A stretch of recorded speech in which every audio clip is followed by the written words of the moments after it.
All right, I'm the flatratemaster. Today we're talking about how techs need feedback on how they're doing both positively and negatively. Rarely is there a positive discussion on when a technician needs to improve something.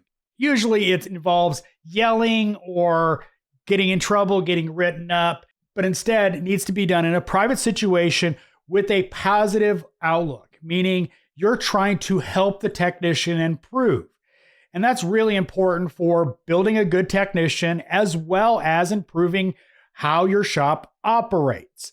But it's rare in this industry that really happens. Is 9 times out of 10, they might get a little bit of praise for, getting that one car out that needed to go, but 9 times out of 10, when something's not being done to the way the shop owner wants, it's usually more of a blow up, a write up, or something like that.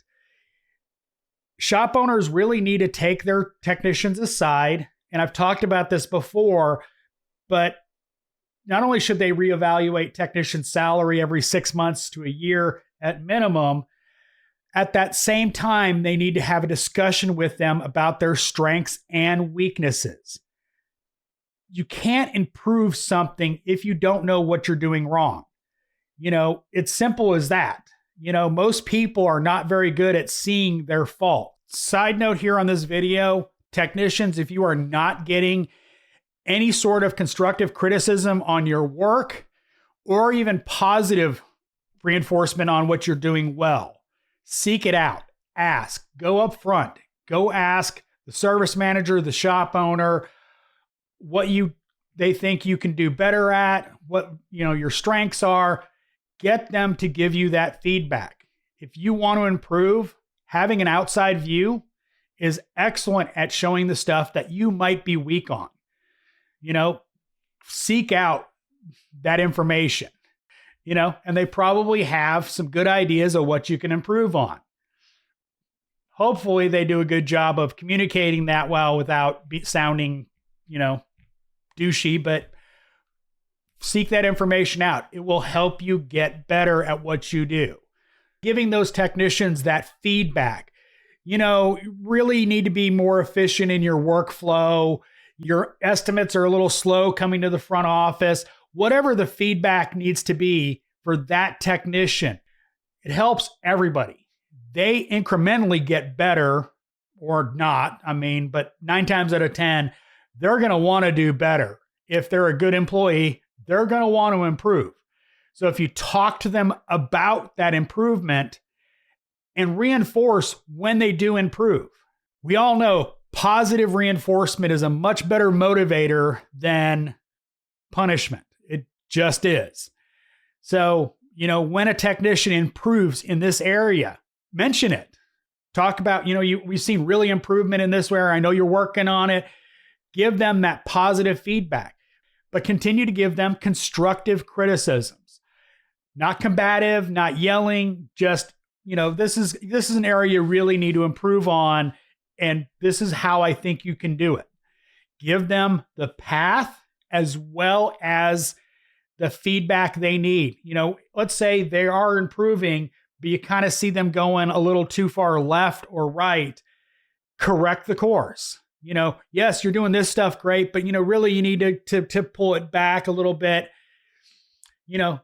Yeah, you're progressing good, but I think you're straying a little off. Let me correct your course and continue to reinforce that they're improving. If they're improving, obviously.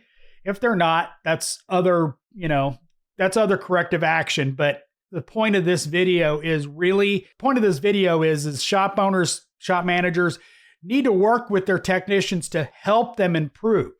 A lot of shop owners will complain about technicians wanting to go to training. They're not incentivized to go to training. But let's say that technician that doesn't want to go to training and you start talking to him and he's like, this is an area you really need some help on. I think this class would be a really good idea for you to go to and seek that help. May or may not work, but it's a good way to try. And that's the thing is, if they're not going to improve, they're not going to improve. There's nothing you can do to fix that. But if they want to improve, maybe that class they may not take, but maybe the next time you suggest a class, they might take it. and giving them those incentives to kind of correct their course helps, regardless of anything else. You get an incremental improvement on just one thing, it's a win. Help your technicians be better.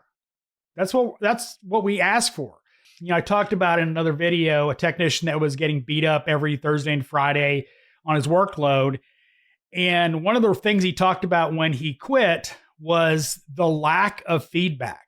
Honestly, I was guilty of that as well. And that's something, he complained about lack of feedback from me and the shop owner, and I fully own that. Me personally, as a technician, I really don't need, good job and all that. It really doesn't affect me that much. It doesn't really reinforce anything. It just, okay, thanks. And that's something that a lot of managers don't do, regardless of their situation. I personally had to learn from that. And I've continued to reinforce when I thought technicians were doing good and told them so since then. Not because I need it personally, but because they might need it. Regardless of their personality, I still gave them that positive reinforcement. Positive feedback, the stuff they're doing well as giving them constructive criticism on how they can do better. So I know this was kind of ranty, but I think it's really important to reinforce what you need out of a technician and what you think they could improve on. So just a little motivational video.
So I hope this video was helpful. As always, thanks for watching. I am the Flat Rate Master.